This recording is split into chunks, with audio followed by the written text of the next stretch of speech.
Another message that's hard to hear is a message that starts with the words, I think, that's followed by a lot of words. When people just keep talking about what they think, or they tell us what has happened, but they don't really know how to say what is alive in them at this moment. And when people do that, it's hard to really feel alive in the conversation if we just hear their words. So in our training, we show people how to empathize with people who are using more words than we like to follow, and is probably not good for them to use these words for themselves, because they can even sense that when they use so many words, people don't enjoy listening to them, and no matter how many words they use, they're very often not getting the understanding, the empathy that they would like. So in our training, we show people how to interrupt when we sense that the person needs empathy, but they don't know how to just say they need empathy and say in a few words what has happened that stimulates their present pain, and then tell us what their present pain is.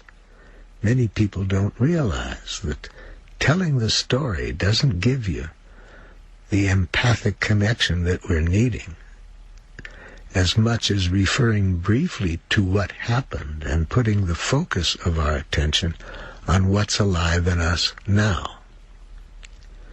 So when this is happening, we suggest the following: that when somebody we sense really needs empathic connection, we can see they're in pain, but they don't know how to stay in the now and just say what's alive now that they want us to hear.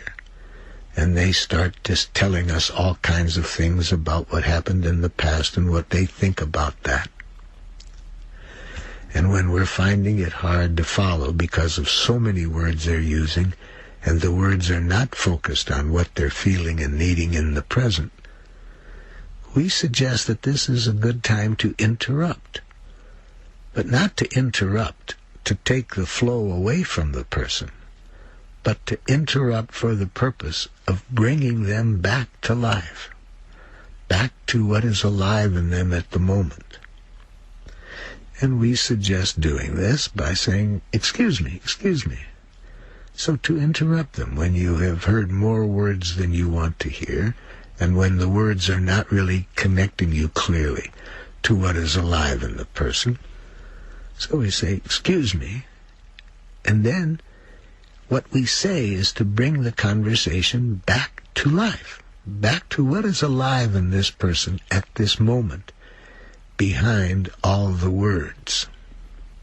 For example, if somebody says to us, I was in a department store yesterday, and the clerk was so rude. That clerk was so rude.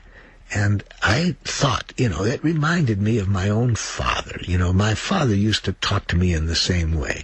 I can recall a time when I was about 6 years, and then the person goes on to tell us this long story about what happened with their father.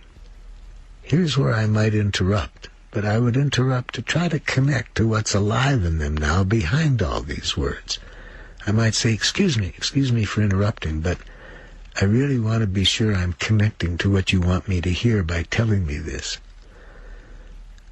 Are you saying that you feel angry right now, even when you think about how your father used to communicate with you? And you'd really like some understanding of how painful that was? Now, I said that once to a woman who was talking on and on about what happened to her and her father. That was stimulated by some way a clerk talked to her the day before. And I guessed wrong. I guessed that she was angry about that, and then she looked at that for a moment and said, "No, I'm not angry right now.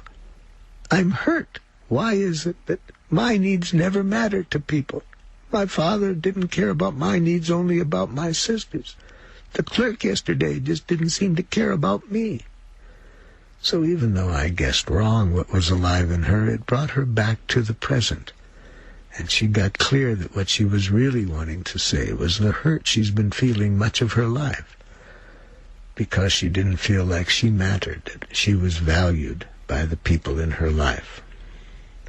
But I could have listened to that story for another hour and not had that connection with her, and in fact found it hard to be around her. And when we are finding it hard to listen to so many words, very often the person who's using those words senses that their words are not connecting them, and they get nervous, and they use all the more words. So again, I want to maintain that the interruption that I'm suggesting is not one to take the conversation away from the person, but to bring the person back to life, to what's alive in them at this moment, behind all the words.